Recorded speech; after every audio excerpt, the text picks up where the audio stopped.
Okay, people. So, thanks to the fantastic Olivia Jarvis, I had a chance to check out the 1964 film King and Country. So, this was directed by Joseph Losey and written by Evan Jones. The film is produced by Lousy and Norman Priggin. It's executive produced by Daniel M. Angel and associate produced by Richard Goodwin. Larry Adler handled the music. Dennis N. Coop cinematography, with Reginald Mills editing everything. Richard McDonald was on production design. Art direction is Peter Mullins.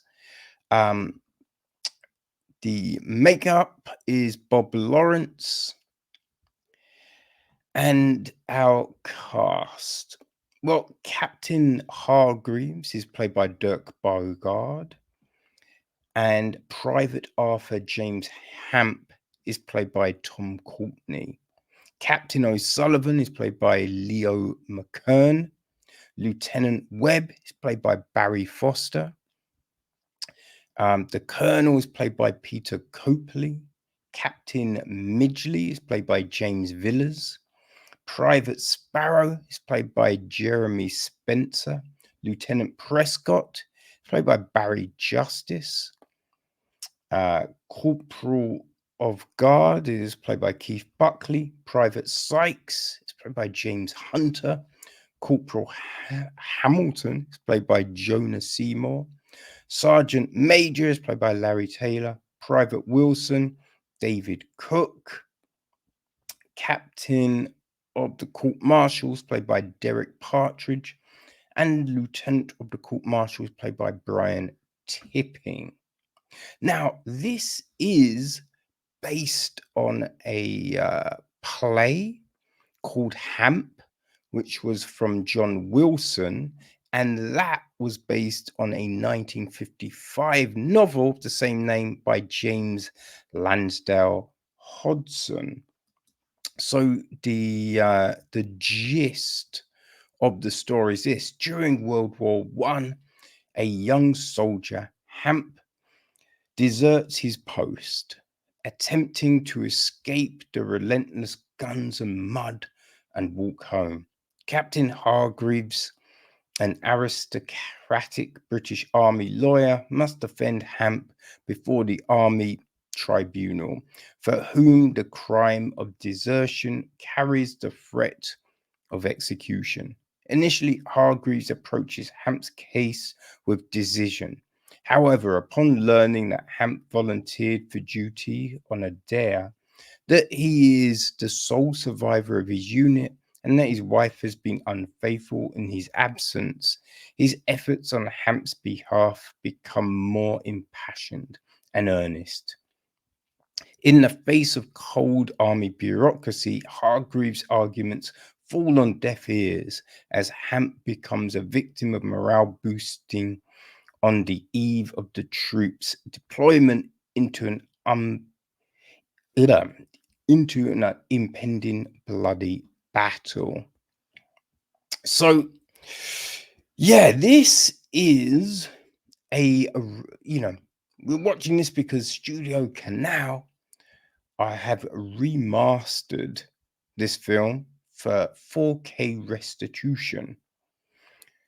So yes, that's why we took a gander, people, and oh my god, right? The like these were anti-war films, but they're made after the war. I mean, you had things like Vietnam and the other wars and things that have taken place since. But World War One and Two, man, the just magnitude of those wars, right?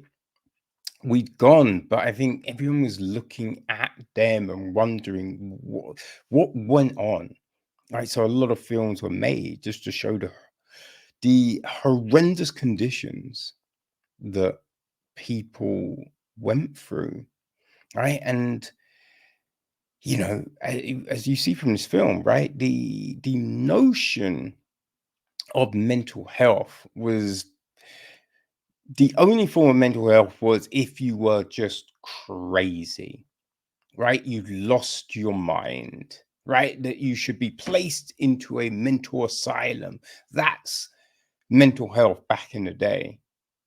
There was no such thing as PTSD. They said shell shock, but again, it was not really something that was considered, right? And it had to be something very drastic for anyone to believe that you'd gone through shell shock, right? So Hamp, you know, he had one of his, friends blow up next to him, be killed next to him. He said he turned away and he turned back and he wasn't there. And then he realized he's covered in him, right? Just being covered in a friend, a colleague's blood and guts, right? If that happened nowadays, you are signed off. You know what I mean? Like just seeing someone killed, you'd be signed off. If a train driver hit someone, they are taken off duty. And I believe if it happens more than once, you're automatically retired, right? Because the magnitude of that is so horrific that they're just like, no one could cope with that, right? But back then, during the war, you were thought, right, you can carry on, it's fine, right? And if you deserted, you were shot. That was the punishment, to be shot by a firing squad. How insane. And at the beginning, when Hargreaves goes to speak to Hamp, right, just, he's not impressed, right? It's, oh, you should be saluting, you should be standing upright. Oh, why did you do this? What's going on? But then the more he hears of the story, he then starts to realize that Hamp isn't really in his full faculties, right? He's not crazy, but it's just everything that's being done isn't done by a rational thinking person, right? If someone was to actually desert, right, to try and escape, there's a whole heap of things that you would do, right? If you were trying to board a carrier home, you'd need certain equipment with you, right? Because that's what would happen if you were on leave. You'd go with certain stuff, right? So you'd take that. There's just certain things that you would do. But Hamp did none of those things. So it's obvious he wasn't in his right frame of mind, right? And we watch him try to make this case, and on the backdrop of this, we see other soldiers trying to distract themselves from everything that's going on. There's a weird court case with a rat, right? Trying to play pranks on each other, just anything to take your mind off of this unrelenting existence on the front line, which just must be horrific. And I imagine at the time, this kind of film, right, the way it was shot was chilling, state of the art, right? I mean, it's hard to look at these things now and think, oh, that's a magnificent performance, right? That is a great depiction of a court case when we've had things like A Few Good Men, Time to Kill, where it's just, whew, right? But these were made of a time, right? It's made in 64. Well, it came out in 64, so it was probably made the year before, maybe 2 years before. Back then, it was a whole different process, quicker, right?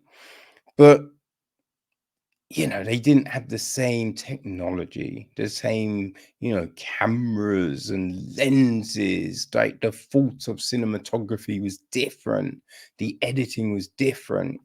In the court case, they do linger on everyone involved, right, to kind of show the magnitude of the argument, which was a nice touch. That works very well, and I think you do feel the compassion from Hargreaves, right? And some of the I think it's Peters, he's officer of his regiment. Like, you can see that they care, right? Those roles are played very well. So it's an interesting one, right? Because you have to remember when it was made, but looking at what we have, it's not a badly made film, and it's definitely impactful, right? When you look at everything, and we understand what these wars were, and just a horrific situation these people were in. We know what PTSD is, mental health, the strains, the breaks people can go through. We understand all of that. So watching this with those eyes, it is just, it's horrendous. Horrendous, the thought of these things that went on, you know?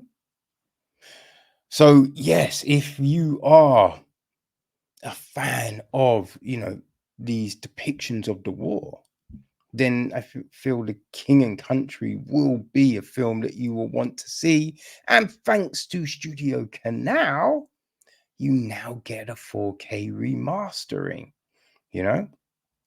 It will be released for the first time on Blu-ray and a new, out as well as digital, and a new DVD version has been done. These will be released on the 6th of November. Right? So the Blu-ray is running at 87 minutes. The DVD is running at 83 minutes. Right? Some of the special features are a behind-the-scenes still gallery, archive interviews with Dirk Bogarde, and a feature on Tom Courtenay on King and Country. So yes, you can look forward to those, and I think there's some other things as well. So yeah, as I said, if you are a fan, people, you might want to go pick yourself up the Blu-ray or the DVD. Now, a pre-order link is on the website, so make sure you go there, right? And check out this British anti-war classic.